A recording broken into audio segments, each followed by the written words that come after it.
कहीं ना कहीं ये कहा जा सकता है ना कि सोने पे भरोसा मत करो, कभी ये उठ जाए कुछ पता नहीं है। तो अभी क्या लग रहा है, क्योंकि दाम तो देखिए कभी गिरते हुए देखे ही नहीं है, मतलब थोड़ा बहुत 19-20 का फर्क हुआ है। तो अभी खुश होना सही है या फिर कहीं ना कहीं उस कंडीशन में या उस स्थिति में फिर से आ सकता है सोना और चांदी? देखिए मैं ये बात कहना चाहूँगा कि जब सेंट्रल बैंक्स अभी भी अपने पोर्टफोलियो में ऐड कर रहे हैं, हाँ। तो इंडिविजुअल क्यों ना ऐड करें। भाई सेंट्रल बैंक अगर अभी भी गोल्ड को बाय कर रहा है, चाइना अभी भी बाय कर रहा है, अदर एशियन कंट्रीज भी अभी बाय कर बिल्कुल, रही और हैं, कई कंट्रीज बहुत ऐड तेजी कर से रही हैं बाय ऐड कर कर रही हैं। तो इंडिविजुअल को भी देखना चाहिए कि भाई अगर एक आपकी सुपर पावर जो है सेंट्रल बैंक्स अगर एक इकोनॉमी का देखें, वो अगर अपने पोर्टफोलियो में ऐड कर रहा है गोल्ड को, तो इंडिविजुअल को भी ऐड करना चाहिए। तो कहीं ना कहीं कुछ तो वैल्यू है। दूसरी बड़ी बात, सिंपल सी इकोनॉमिक्स में समझता हूँ कि अगर डी डॉलरेशन हो रहा है सब जगह पे, पूरे हर कोई डॉलर को नहीं अपनाना चाह रहा, हर कोई चाह रहा है कि भाई हम अपनी करेंसी को प्रमोट करें, और हर कोई चाह रहा है कि भाई हम अपनी करेंसी में ही व्यापार करें। तो एक ऐसा प्रोडक्ट चाहिए जो पूरे ग्लोबल में चलता हो। तो गोल्ड के अलावा और कुछ नहीं है। अब कुछ बोलेंगे कि भाई क्रिप्टो मार्केट में अवेलेबल है, बट क्रिप्टो की एक्सेप्टेबिलिटी जो है वो कई कंट्रीज में नहीं है। तो हम इसको ये नहीं बोल सकते कि ये एक मीन्स ग्लोबल करेंसी है। हालांकि हो सकता है कि आने वाले 10 सालों में 15 सालों में एक्सेप्टेबिलिटी आ जाए, don't know, nobody knows. But gold एक ऐसा प्रोडक्ट है जो आज के टाइम में अवेलेबल है। अगर आपकी जेब में गोल्ड रखा है तो आप किसी भी कंट्री में जाकर उसको आप यूज कर सकते हैं। तो कहीं ना कहीं अब सेंट्रल बैंक्स डी डॉलरेशन की तरफ जा रहे हैं, वो डॉलर की होल्डिंग कम करके गोल्ड को ऐड कर रहे हैं। तो जब एक सेंट्रल बैंक गोल्ड को अपने पोर्टफोलियो में ऐड कर सकता है, तो एक इंडिविजुअल क्यों नहीं ऐड कर सकता। हम ये नहीं कह रहे कि भैया आप 100% गोल्ड रखो, आप एक फ्लो में आप गोल्ड को ऐड करते चले, जिससे कि आपको एक रिस्क अगर कहीं पर भी हो तो गोल्ड आपको रिटर्न दे। ये हमने हिस्टोरिकली देखा है। हाँ। मैं डेटा के बेस पे कह रहा हूं कि अगर आप अपने पोर्टफोलियो में 10 से 15% गोल्ड रखते हैं, चाहे वो आप ETF के फॉर्म में लें, चाहे आप फिजिकल फॉर्म में लें, चाहे आप उसको डेरिवेटिव फॉर्म में रखें, तो कहीं ना कहीं आपको वो हेज प्रोवाइड करेगा।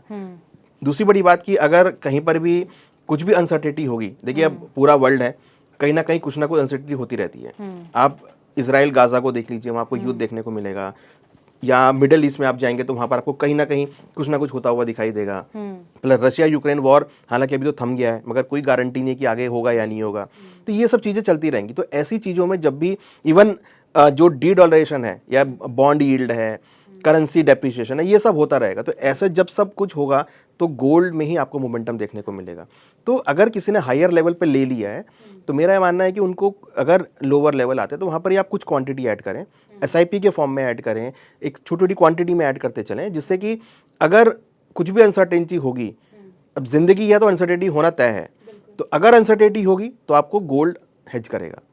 इवन मैं तो कह रहा हूँ अगर आपको अनसर्टेन नहीं भी होती है, आपको ज्वेलरी की रिक्वायरमेंट है, आप उसको कन्वर्ट करा लीजिए ज्वेलरी में। आपको ज्वेलरी पहनने का मन है तो आप ज्वेलरी में उसको रख लीजिए। आगे बच्चों की शादी होगी, वहाँ पर आप उसको यूज़ कर सकते हैं। तो ये गोल्ड सिल्वर तो ऐसा है कि अगर आपको रेट नहीं भी मिल रहा है तो आपको अगर शादी में यूज़ करना है, आप उसको ज्वेलरी बना के यूज़ कर लीजिए। तो बहुत सारे उसके यूसेज हैं जिसको आप इजीली यूज़ कर सकते हैं। तो इन्वेस्टमेंट, मेरा ये मानना है कि गोल्ड सिल्वर में अगर आप इन्वेस्टमेंट कर रहे हैं तो आपको घबराने की जरूरत नहीं है। आप उसको धीरे धीरे करके ऐड करें, एग्रेसिव वे में ऐड बिल्कुल ना करें। जब आपको लगे कि कुछ आपके पास सरप्लस मनी है, आपको कुछ एसेट लेने का मन कर रहा है, तो आप गोल्ड में ले लीजिए। आपको लगता है कि नहीं आज कोई बहुत सारे इवेंट है, आपको लगता है कि नहीं मेरे को कुछ एक्स्ट्रा कुछ लेना है, तो आप गोल्ड सिल्वर बाय कर लीजिए, ज्वेलरी आप ले लीजिए, या कॉइन लेके रख लीजिए, या ETF में ऐड कर लीजिए। तो कहीं ना कहीं आपका इन्वेस्टमेंट का पार्ट बनेगा। अच्छा, जब भी हम बातचीत करते हैं ना सोने और चांदी की, जब भी बात होती है तो आप हमेशा कहीं ना कहीं चांदी को भी सपोर्ट करते हुए नजर आए कि आप चांदी में भी इन्वेस्ट कर सकते हैं और ये कहीं ना कहीं आपको अच्छा रिटर्न लाके दे सकते हैं, और जो सच भी साबित हुई है। मतलब गोल्ड से ज्यादा चांदी ने इस बार सारे रिकॉर्ड तोड़े, बहुत अच्छा रिटर्न दिया है। अगर मैं गिरावट की बात करूं तो देखिए सोने के कदम तो कदम अगर देखा जाए तो चांदी तो और तेजी से गिरी है, और उससे पहले दिवाली से पहले चांदी उतनी तेजी से बढ़ रही थी। तो अभी चांदी को लेकर आप क्या कहेंगे? देखिए चांदी की अगर आप बात करेंगे तो ये साइंटिफिक कमोडिटी है, और ये मेरे ख्याल से हर आदमी को यूज़ करनी चाहिए। अगर मैं मतलब अगर साइंटिफिक वे में जाएं कि चांदी अगर आप यूज़ कर रहे हैं, अगर उसको पहन रहे हैं, तो ये अपने आप में एक बहुत बड़ी चीज़ है कि आप साइंटिफिकली बहुत यूज़ कर रहे हैं। हालांकि ये चंद्रमा को भी स्ट्रांग रखती है, जैसा मैंने सुना है हॉरोस्कोप में, तो वो आदमी को पहनना भी चाहिए। बट अगर आप इसका इंडस्ट्रियल यूज़ देखेंगे तो पिछले 10 सालों में बहुत बड़ा है। अगर आप पिछले 10 साल के डेटा को देखेंगे तो कहीं ना कहीं जो उसकी सप्लाईज है वो कम हुई है, बट इसका इंडस्ट्रियल यूज़ बहुत बड़ा है। चाहे वो सोलर पैनल्स में हो, चाहे वो मोबाइल फोन्स में हो, चाहे वो आपका ईवीज के अंदर में हो, चाहे वो सैटेलाइट के अंदर में हो, तो काफी जगह इसका यूज इंक्रीज होता हुआ दिखाई दिया है। और जितना जितना हम हाईटेक जा रहे हैं तो चांदी वहां पर यूज हो रहा है। तो मुझे लगता है कि चांदी अगर आप एज ए इसको इंडस्ट्रियल मेटल के तौर पे देखेंगे तो उसका यूसेज बहुत इंक्रीज हुआ है। तो डेफिनेटली ये पार्ट है प्रीशियस मेटल का, बट इंडस्ट्रियल मेटल से भी इसको काफी हद तक सपोर्ट मिला है। और मैं तो मानता हूँ कि अगर मान लीजिए हम ये मानते हैं कि चलो सब कुछ सही हो गया, कहीं युद्ध भी नहीं हो रहा, टैरिफ भी खत्म हो गया, ट्रम्प साहब बहुत खुश हैं, इन्फ्लेशन भी बहुत कंट्रोल में आ गया, तो अब जब सब कुछ सही होगा ना तो इंडस्ट्रियल डिमांड बढ़नी स्टार्ट हो जाएगी। लोग ट्रैवलिंग करेंगे, लोग गैजेट्स परचेज करेंगे, लोग ईवीज परचेज करेंगे, लोग अपना जीवन शैली को इंप्रूव करेंगे, अपने एक लेवल को इंक्रीज करेंगे। तो वहां पर वो डिफरेंट इक्विपमेंट्स को यूज करेंगे। जिनके पास सोलर पैनल नहीं है वो सोलर लाइट लगाएंगे घर में, तो डिमांड वहां पर ही बढ़ेगी। तो वहां डिमांड बढ़ेगी तो आपको इंडस्ट्रियल मेटल की डिमांड बढ़नी चालू हो जाएगी। तो मुझे लगता है कि अब जो आने वाला टाइम है ना वो इंडस्ट्रियल कमोडिटीज के लिए बहुत चलेगा। इंडस्ट्रियल मेटल आपका आगे रनअप करता हुआ दिखाई देगा। और इंडस्ट्रियल मेटल में अगर हम बात करेंगे तो सिल्वर वहां पे ऐड होता है, तो सिल्वर आपको अगेन रनअप करता हुआ दिखाई देगा। तो गोल्ड जो है वो तो गोल्ड है, ठीक है, बट सिल्वर और अदर जो इंडस्ट्रियल मेटल्स हैं आपके, वो मुझे लगता है कि आने वाले टाइम में अच्छा खासा परफॉर्म करेंगे और वो गोल्ड की रिटर्न को भी बीट करेंगे। तो यहां पर मैं ये नहीं कह रहा कि गोल्ड सही नहीं है, गोल्ड तो गोल्ड है, वो हमेशा गोल्ड ही रहेगा। बट अगर आप रिटर्न वाइज बात करेंगे तो सिल्वर और अदर इंडस्ट्रियल मेटल आपको अच्छा खासा परफॉर्म करके दिखाएंगे। अब बिल्कुल इंडस्ट्रियल मेटल की आप बात कर रहे हैं, तो अगर मैं स्टॉक के फॉर्म में बात करूं तो ये मार्केट के लिए कितना बेनिफिट इससे मिल सकता है? देखिए बिल्कुल बेनिफिट मिलेगा, क्योंकि अगर बेस मेटल या इंडस्ट्रियल मेटल इंक्रीज होंगे तो जो जो कंपनीज इंडस्ट्रियल मेटल में काम कर रही हैं, जो जो कंपनीज इंडस्ट्रियल मेटल को प्रोड्यूस करती हैं, तो उनको काफ़ी अच्छा बेनिफिट मिलने वाला है उससे। तो मुझे लगता है कि तभी मैं कह रहा हूँ कि मेटल सेक्टर तो आपका बूम करने वाला है, क्योंकि अब इसमें भी दो तीन चीज़ें हैं। जो ये पिछले 2-3 साल हमने वॉर देखी है, तो हर कंट्री को समझ में आ गया कि आपको अपना डिफेंस सिस्टम स्ट्रांग रखना है, और डिफेंस सिस्टम स्ट्रांग रखने के लिए आपको मेटल की रिक्वायरमेंट है। तो ये एक ऐसा एक नज़रिया है देखने का मार्केट को कि भाई अगर आपको डिफेंस सेक्टर को स्ट्रांग रखना है, आपको मेटल की रिक्वायरमेंट पड़ेगी, तो आपका मेटल सेक्टर वहाँ पे यूज़ होगा। तो जैसे जैसे हम डिफेंस सेक्टर को स्ट्रांग करेंगे, आपका मेटल सेक्टर वहाँ पे यूज़ होने वाला है। तो जितने भी आपके मेटल के स्टॉक के कंपनीज हैं, वहाँ पर आपको अच्छा खासा मोमेंटम देखने को मिलेगा।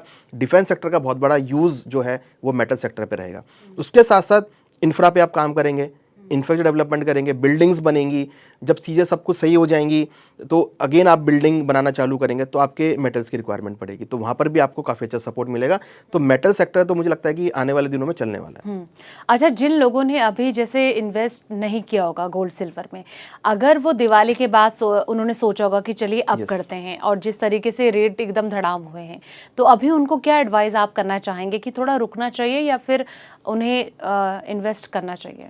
देखिए करना चाहिए इन्वेस्टमेंट। प्राइस लोअर आ गए हैं, 10-10% प्राइस करेक्ट हो गए हैं। फिजिकल में हमने ये सुना था कि 2 लाख रुपए तक चांदी बिक गई है, आज वो करीबन 1.5 लाख रुपए के आसपास चांदी आ गई है। फिजिकल में हमने सुना था कि गोल्ड का भाव 1,35,000 बिक गया था, आज गोल्ड का भाव 1,20,000 है। तो ये अपॉर्चुनिटी है कि आपको 15,000 रुपए गोल्ड सस्ता मिल रहा है, आपको 50,000 रुपए चांदी सस्ती मिल रही है, तो एटलीस्ट कुछ तो स्टार्ट करो। आपको अगर 100 ग्राम गोल्ड लेना है तो आप 1 ग्राम तो एटलीस्ट ऐड करो, तो जिससे कि आप जो गिरावट आई है उसका आप बेनिफिट उठा सको। क्योंकि गोल्ड एक ऐसा प्रोडक्ट है कि अगर आप इन्वेस्टमेंट कर रहे हैं, आप ETF फॉर्म में आप ले रहे हैं, एटलीस्ट ETF फॉर्म में आप ऐड कीजिए। आप ETF फॉर्म में देखिए, आपको अगर कहीं लग रहा है कि आपको म्यूचुअल फंड लेना है, आपको लग रहा है कि कुछ इन्वेस्टमेंट करना है मेरे को, आपको समझ में नहीं आ रहा क्या आपको लेना चाहिए, तो आप गोल्ड ले लीजिए। क्योंकि गोल्ड सबको समझ में आता है। इवन अगर आप को गोल्ड में इन्वेस्टमेंट करना है, आपको समझ आ रहा है किससे मैं बात करूं, अब अपने ग्रैंडफादर से पूछ लीजिए, अपनी ग्रैंड मदर से पूछ लीजिए, भाई मैं कहाँ इन्वेस्टमेंट करूं, वो ये बोलेंगे भाई गोल्ड ले ले। क्योंकि गोल्ड एक फाइनेंशियल सिक्योरिटी का प्रोडक्ट है, ये ट्रेडिशनल ही है। ये मैं नहीं कह रहा, अगर आप पिछले 200 साल पहले भी जाएंगे तो राजा महाराजा या ट्रेडिशनल जो लोग थे वो गोल्ड में पैसा लगाते थे कि भाई आप गोल्ड लेके रखो, कभी मुसीबत होगी तो आप यूज कर सकते हो। और सोने की अहमियत तो मुझे लगता है शायद जितने भी इंटरनेशनल मार्केट है ना, पूरे जितने भी कंट्रीज हैं, इन्होंने भी उदाहरण के तौर पर दिखाई दिया जिस तेजी के साथ इन्होंने सोना इतना तेजी से खरीदा है। चाइना सबसे नंबर 1 पर इस टाइम पे हो गया कि मतलब जो बूम हुआ है, मतलब सोचिए आप, चाइना ने लगभग, अगर मैं गलत नहीं हूँ, 800 समथिंग कुछ खरीदारी की है सोने की। बिल्कुल बिल्कुल। तो देखिए गोल्ड, अगर आपको कुछ समझ में नहीं आ रहा क्या लेना, आपको मन है कि पैसा पड़ा है, आपको लेना है, कुछ इन्वेस्टमेंट करनी है, तो आप घर की लेडी से पूछ लीजिए क्या लेना, वो बोलेगी गोल्ड ले लो, क्योंकि उसको पता है कि भाई इसकी वैल्यू क्या है। बिल्कुल। और नहीं समझ में आ रहा तो ग्रैंड फादर से पूछ लीजिए, ग्रैंड मदर से पूछ लीजिए, या अपने इन लॉज में पूछ लीजिए भाई क्या लेना है, सास ससुर से पूछ लीजिए, वो ये बोले भैया गोल्ड ले ले। क्योंकि जो जितना पुराना आदमी होगा ना उसको पता है कि भाई गोल्ड की क्या वैल्यू है, क्योंकि उनको ये पता है कि गोल्ड एक ऐसी वस्तु है, अगर आपने पैसा लगा दिया और कभी भी जरूरत पड़ी तो आप ले सकते हैं। अब ये मैं एक डेटा पढ़ रहा था कि गोल्ड लोन में जो डेटा बहुत इंक्रीज हुआ है, गोल्ड लोन लेने वालों की जो तादाद है वो बहुत बड़ी है, गोल्ड लोन के नंबर्स बहुत बड़े हैं। वो इसलिए बड़े हैं क्योंकि लोगों को पता है कि गोल्ड एक ऐसा प्रोडक्ट है जहां पर आपको बहुत हायर जो है वैल्यूएशन पे गोल्ड मिलता है, गोल्ड लोन मिलता है। हाँ। अगर आप किसी शेयर को लोन पे रखेंगे आपको 70% तक आपको खाली लोन मिलेगा, बट अगर आप गोल्ड गिरवी रख रहे हैं तो वहां पर आपको 90% तक लोन मिल जाता है। तो ये एक ऐसा प्रोडक्ट है कि आपको अगर लोन भी लेना है तब भी आप उसको गिरवी रख के लोन ले सकते हैं। बहुत इजीली आपको लोन मिलता है। आपको शायद उतना इजीली प्रॉपर्टी पे लोन ना मिले, आपको उतना इजी शायद स्टॉक मार्केट पे लोन ना मिले, बट अगर आपकी जेब में गोल्ड है ना, आपकी जेब में प्रॉपर्टी ज्वेलरी रखी है, आप उसको तुरंत जाकर आप हैंड टू हैंड लोन ले सकते हैं। तो ये एक बहुत बड़ा एंगल है कि अगर आपने एक ऐसी एसेट क्लास में पैसा लगाया है जो कि आपको इजीली लोन प्रोवाइड कर रहा है, जिसको आप अपने बिजनेस में यूज कर सकते हैं, कभी इमरजेंसी है तब आप यूज कर सकते हैं। और दूसरी बड़ी बात, जब चाहो आप उसको बेच लो। प्रॉपर्टी बेचने के लिए आपको 6 महीने वेट करना पड़ेगा, शेयर बेचने के लिए आपको टाइम वेट करना पड़ेगा कि सुबह 9:15 से लेकर 3:30 तक आपको बेचना है। गोल्ड आपकी जेब में रखा, आपको रात को 8 बजे भी लोन चाहिए, अब ज्वेलर के पास जाओ, भैया पकड़, आपको हैंड टू हैंड पैसे दे देगा। तो ये एक ऐसा प्रोडक्ट है जिसको आप 24 आवर यूज कर सकते हो। इवन अगर आप कहीं ट्रैवल कर रहे हो, मान लीजिए फॉरेन ट्रैवल कर रहे हो, आपके गले में गोल्ड की चेन है, आपका मान लीजिए पैसे खत्म हो गए, आप उतार के ज्वेलर को, तो वहां पर हैंड टू हैंड आपको पैसा मिल जाएगा। तो ये एक ऐसा प्रोडक्ट है जो सिक्योरिटी के टाइम पे यूज होता है। तो अगर आपको फाइनेंशियल सिक्योरिटी रखनी है, उस नजरिए से भी आपको गोल्ड के अंदर इन्वेस्टमेंट करना चाहिए। बिल्कुल।